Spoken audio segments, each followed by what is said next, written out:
자, 여러분 반갑습니다. 지난 시간에 물류의 개념에 이어서 이번 시간에는 3주차죠. 3주차 첫 시간인데 물류의 전략적 중요성에 대해서 좀 이야기를 할까 합니다. 물류의 전략적 중요성. 그러면 과거에는 지금보다 상대적으로 중요성이 좀 없었다는 것을 우리가 좀 느낄 수가 있겠죠. 그래요. 과거에는 여러분 물류가 독립적인 기능으로 존재하지 않았어요. 마케팅의 한 부서. 우리가 지난 시간에 물류의 개념을 다시 되돌이켜 보면은 완제품이 소비자와 시장을 찾아가는 그 루트에서의 물류를 우리가 판매 물류 그리고 일반적으로 유통이라고 했죠. 그 유통은 여러분 유통의 기능은 과거에는 마케팅 영역의 한 분야로 차지했던 거예요. 한 분야. 그러니까 최초의 물류는 마케팅에서의 유통, 그게 물류인 것으로 생각했죠. 완제품을 운송해서 시장과 소비자를 찾아가는 그 루트에서의 물리적인 이동 행위를 그냥 물류의 범주로만 생각했던 거예요. 그러니까 당연히 우리가 마켓에 진출하기 위해서 물자를 이동시켜주는 행위, 그 유통 행위, 그냥 그렇게만 이야기했던 거고, 단순히 그 영역만을. 그리고 그것은 마케팅의 한 분야로 이렇게 인식을 했던 것이죠. 그러던 것이 언제 바뀌었냐면 여러분 2차 세계대전 이후에 군에서 존재했던 물류의 개념은 뭐냐면 여러분 로지스틱스의 개념이 있어요. 로지스틱스. 근데 이 로지스틱스는 여러분 아마 어원을 사전을 찾아보면 여러분들이 병참이라고 나오는 걸 볼 수 있을 거예요. 병참. 군부대에 보면은 여러 가지 군의 병과가 있죠. 병과. 여러분도 이제 전공 영역이 있듯이 군이란 조직 내에도 밀리터리 브랜치가 있어요. 보병이 있고 포병이 있고 통신병과가 있고 전산병과가 있고 이런 식으로 하는데 병참이라는 것도 있어요. 병참이 뭐냐면 군부대를 운영하는 데 필요한 물자를 조달해서 필요한 곳에 잘 보급하고 그렇죠? 운송해주고 이런 거예요. 그러니까 군이라는 조직에 필요한 물자는 뭐가 있을까요, 여러분? 쉽게 얘기하면 군인들이 먹고 입고 자는 거에 대한 거 필수적으로 들어가겠죠. 또 뭐 있을까요? 각종 무기들도 있을 수 있고 이런 것들이죠. 근데 이러한 것들을 적시적소의 정량을 잘 조달하고 이렇게 해주는 기능들이 있어야 되는데 그게 바로 병참이고 영어로는 로지스틱스라고 한 거예요. 그러다 보니까 2차 세계대전 이후에 대다수의 나라들이 이제 산업화를 지향하면서 군 전쟁을 수행하면서 했던 그러한 행위들이 로지스틱스 행위들이 일반 사회의 산업에도 적용되어진다는 것이 바람직할 수 있겠다 이렇게 생각을 하게 되고 실제 이렇게 대부분의 산업에서의 어떤 그 매매 계약이라든지 공급망 구조를 보니까 그러한 군에서의 로지스틱스 개념이 반드시 필요하더라라고 생각을 하게 되죠. 그러면서 비즈니스 로지스틱스 개념이 도입되게 됩니다. 그래서 최초의 유통, 그러니까 물류의 개념이었던 지금의 유통 물류 영역을 벗어나서 이제는 그렇죠.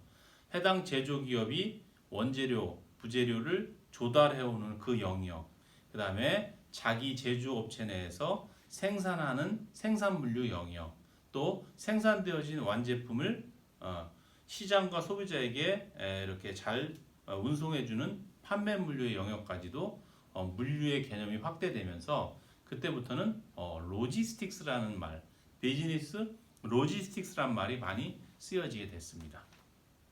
그다음에 그 이후로는 현대는 어떨까요, 여러분? 현대는 그 영역을 더 넓혀서 이제는 공급 업체 내에서의 어떤 물류 행위, 그다음에 소비자에게까지 가는 소비자 만족까지도 물류의 범주에 포함시켜서 같이 좋은 릴레이션십 관계 동일한 목적을 갖고 소비자 만족이라는 동일한 목적을 갖고 공급, 제조, 유통 업체가 그렇죠? 좋은 관계를 유지하면서 효율성과 효과성을 높이고자 하는 것에 관심이 맞춰진 물류의 개념이 나오게 됩니다. 그게 현대적인 의미의 가장 큰 개념으로 확대된 물류라고 볼 수 있고 일반적으로 우리가 서플라이 체인 매니지먼트의 물류 이렇게 얘기합니다. 사실 서플라이 체인이 뭐예요, 여러분? 아까 지난주에 얘기했던 공급, 제조, 유통에 이르는 일련의 이런 공급 사슬, 공급망을 잘 관리하고자 하는 게 바로 서플라이 체인 매니지먼트이고 그러한 공급 사슬 자체를 그냥 서플라이 체인이라고 하는 것이죠. 그럼 서플라이 체인이 잘 관리되어지고자 하는 서플라이 체인 매니지먼트 상에 그 관계의 질을 높여주는 게 누굴까요, 여러분? 물류의 기능입니다. 그리고 그 공급망이 얼마나 견고하냐, 또 공급망에서의 물류의 템포와 신속성이 얼마나 높으냐에 따라서 그 기업의 경쟁력으로 다가설 수도 있는 시대가 된 것이죠.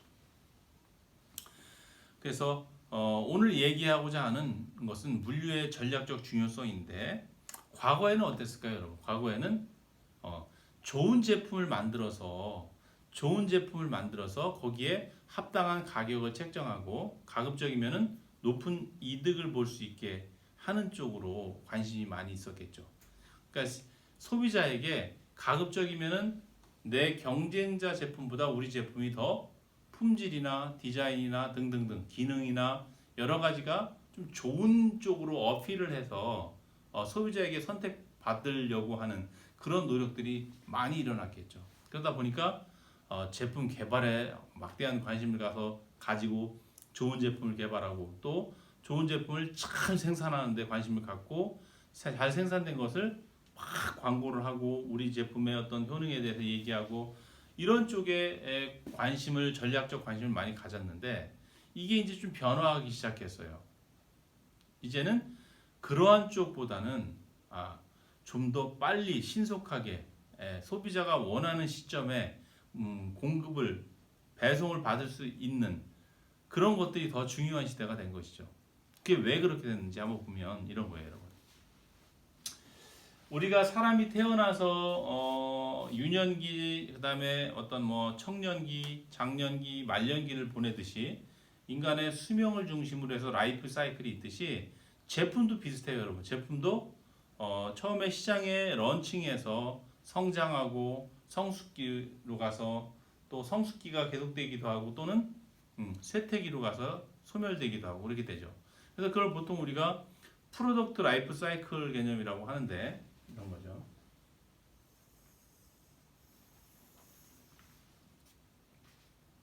시간, 그죠? 수요.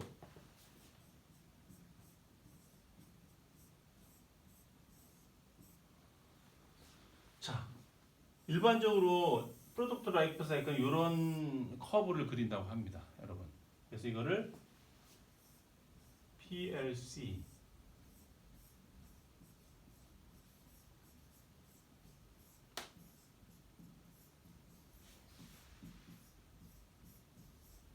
이렇게 얘기합니다.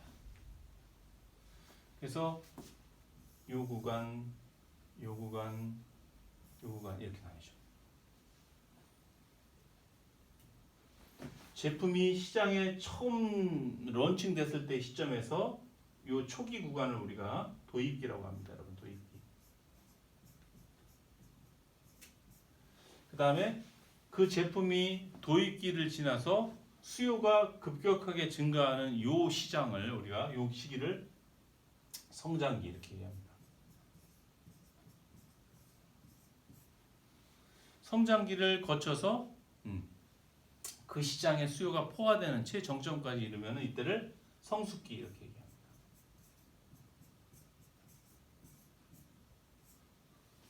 그리고 이제는 그 제품에 대한 수요가 오히려 감소하고 떨어져가는 그런 시기를 우리가 쇠퇴기 이렇게 얘기하죠.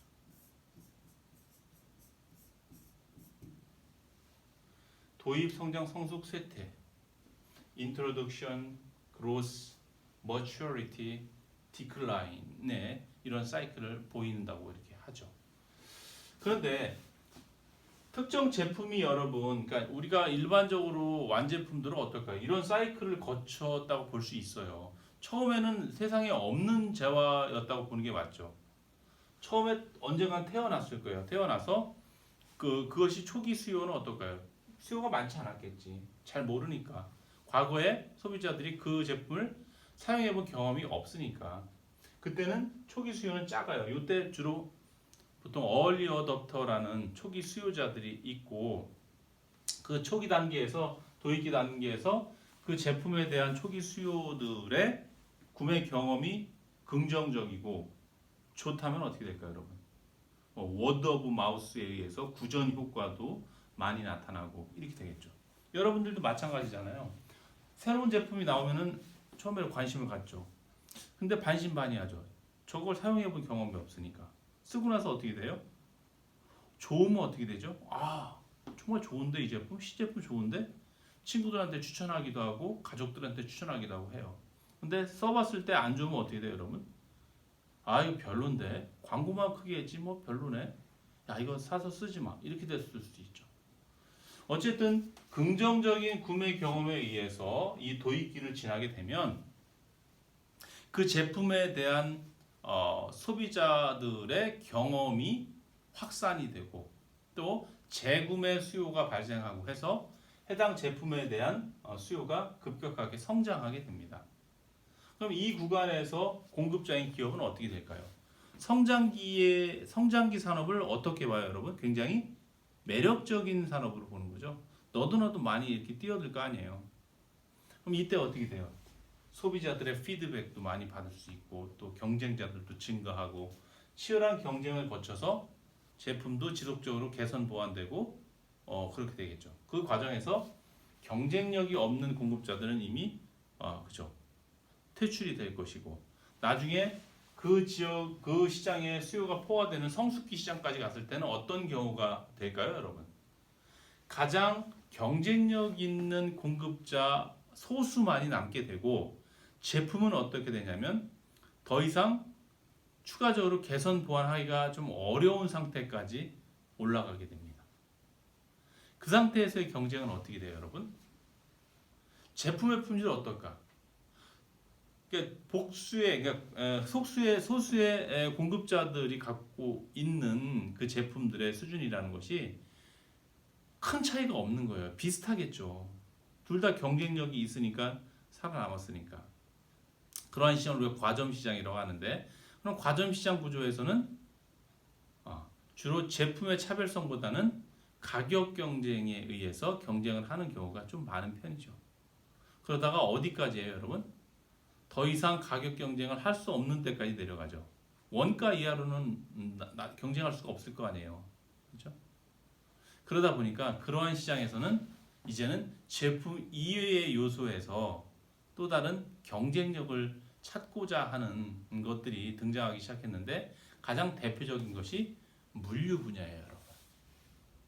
자, 두 가지로 경쟁할 수가 있겠죠. 과점 시장에서 제품이 소비자에게 신속하고 빨리 도착시키는 기능을 하거나 아니면은 해당 제품이 소비자에게까지 공급자, 제조업자, 유통업자 거쳐서 소비자까지 찾아가는 과정에서 이런 흐름 내에서 물류의 효율성이 높아서 그 물류 비용을 그 과정에서의 물류 비용을 경쟁사보다 내가 절약할 수 있다면 다시 말해서 더 적은 비용으로 동일한 효과 이상의 물류 기능을 수행할 수 있다면 그 세이브된 비용만큼이 어떨까요, 여러분? 기업의 수익이 되는 것이죠.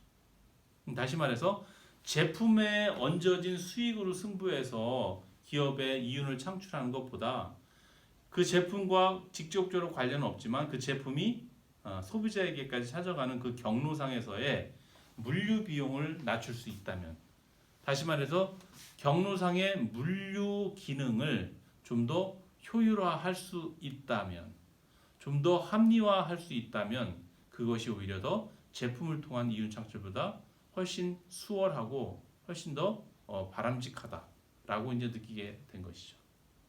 그래서 물류를 우리가 제3의 이윤원이라고 이제 얘기하는 거예요. 예전에는 제품을 통해서 마케팅을 강화해서 이렇게 이윤 창출하는 것에 관심이 많았지만 기존에는 생각하지 않았던 또 다른 이 분야인 물류 쪽에서 이제는 이윤 창출에 깊은 영향이 있다라고 관심을 갖기 시작하면서 제3의 이윤원, 그죠? 물류는 제3의 이윤원, 이자예요, 여러분. 이자, 이윤원 이렇게 명명하게 된 겁니다.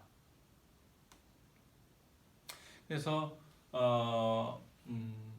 자, 대부분의 우리 뭐 특히 소비재 시장 같은 경우는 어떨까요, 여러분?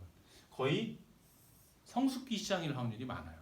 그러니까 여러분들이 일상생활 속에서 접하고 구매하게 되는 그런 모든 제품들은 성숙기 시장에 있는 제품일 확률이 많아요.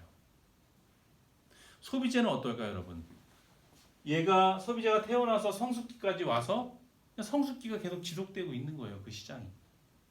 이 제품이 사라질 정도로 사라지고 다른 제품으로 대체되지 않는 한은 성숙기 시장이 지속되고 있는 거죠.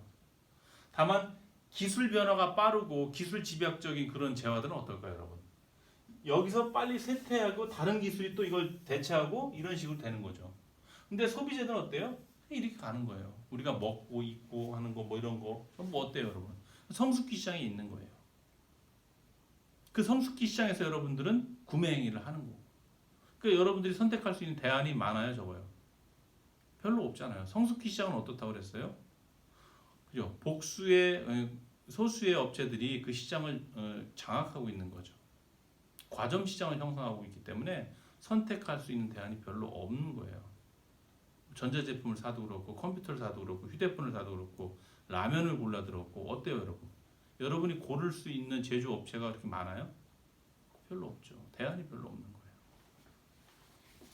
그래서 이런 성숙기 시장에서는 이제 제품으로 승부하는 원초적인 제1, 2 이윤원이 아니라 기존에는 생각하지 않았던 물류 쪽에서의 이윤 창출을 생각하게 되었는데 그게 전략적으로 더 유효하다라는 거예요.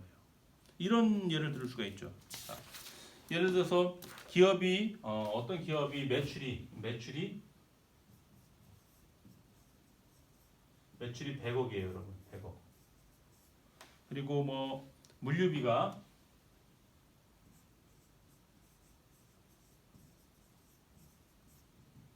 10억.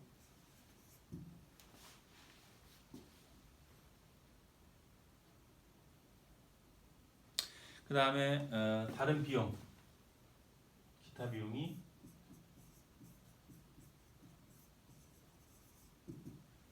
뭐 88억. 그 다음에 이익이 2억. 이렇게 해서 매출 100억에 대한 구성 항목이 이렇게 됐다고 간단하게 한번 생각해 봅시다. 그렇죠? 그럼 만약에 여러분 잘 생각해 보세요.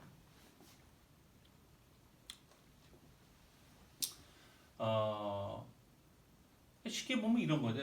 이 기업은 뭐 이윤이 한 2% 정도의 어떤 사업 비즈니스 모델을 갖고 있다고 볼 수가 있겠는데 이 기업에서 야 우리가 내년도에 올해 이익이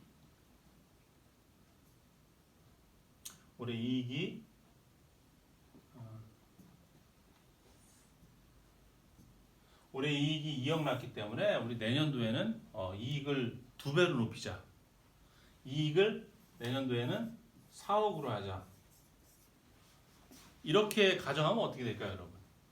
우리가 그냥 단순하게 생각하면은 내년도에 이 기업의 성과로서 이익이 올해보다 2배가 되려면 이익이 4억이 되려면 우리 생각에는 매출이 200억이 돼야 되는 거예요. 그죠? 매출이 200억이어야 돼. 판매된 금액이 200억 원어치를 팔아야 돼. 2배를. 현실적으로 기업에서 매출이 2배 이상 뛸 수가 있어요, 여러분? 불가능하죠. 올해 100억 했는데 내년도에 갑자기 200억 할 확률이 거의 없어요. 근데 이익이 이렇게 되려면 단순하게 계산하면 이렇게 돼야 되는 거죠. 근데 기업 전체의 전략적 관점에서 전략적인 목표가 단기적인 목표가 재무적인 목표가 수익의 2배 향상이다. 수익성에. 그러면 기존의 관념으로 보면은 물건을 많이 팔아갖고 그 물건에 얹어진 마진이 마진을 통해서 수익분을 통해서 수익을 창출해야 되는데 이런 현상이 일어나야 되는데 그게 아니라 지금 어떻게 하라는 거예요? 차라리 이거 건들지 말고 요 부분에 대해서 다시 한번 재검토하고 해서 기존에 물류비 나갔던 10억 중에 좀 불합리한 부분이 있다면 또 공급에서부터 제조, 유통, 시장에 소비자에 이르는 이런 과정에서 그죠? 물류적인 기능에 있어서 좀 더 효율성을 높일 수 있는 길이 있다면, 그죠? 그다음에 경제성을 높일 수 있는 길이 있다면, 그런 걸 찾아서 예를 들어서 물류비를 2%만 감소시키면 여러분, 그래서 8억으로만 할 수 있다면, 2%만 물류 비용을 줄일 수 있다면 똑같은 효과를 가져오게 되죠. 사업. 어떤 게 더 쉬워요, 여러분? 매출을 2배만큼 올려서 요거 사업을 만드는 거하고 물류비를 2% 효율성을 높여서 물류비를 2% 줄여서 사업을 만드는 거하고 어때요? 뭐 우리가 생각해도 이게 훨씬 더 바람직하겠죠. 이거 기존의 방식으로 하면 이렇게 해야 되는데 그래서 지금은 경영자들이 제품도 관심을 갖지만 그 제품이 흘러 들어가는 과정에 있는 물적인 흐름 기능에 대한 관심도 많이 높아지고 있는 거예요. 그리고 거기에 대해서 경쟁자보다 좀 더 합리화하고 효율성을 높일 수 있는 물류 체계를 가지게 되면 매출을 2배 높이는 것과 똑같기 때문에 그래서 물류를 제3의 이윤원이라고 한다라는 거예요. 그리고 이거로 이제 승부해서 하기에는 어떻다 아까 얘기했듯이 성장기 과점 시장 구조이기 때문에 비용 경쟁이 극도로 치닫고 있는 상황에서 굉장히 어려운 실정이기 때문에 여기에서 합리화를 추구하는 것이 훨씬 더 기업 전체의 전략적 차원에서도 중요하다라고 인식하고 있는 것이죠. 자, 이런 측면에서 물류의 전략적 중요성에 대해서 여러분이 오늘 이 시간에 이해를 했습니다. 그래요. 수고 많았고요. 다음 시간에는 그죠? 3주차 2교시에는 운송 물류에 대해서 한번 운송 수단별로 장단점을 중심으로 이야기해 볼 수 있도록 하겠습니다. 수고 많았습니다.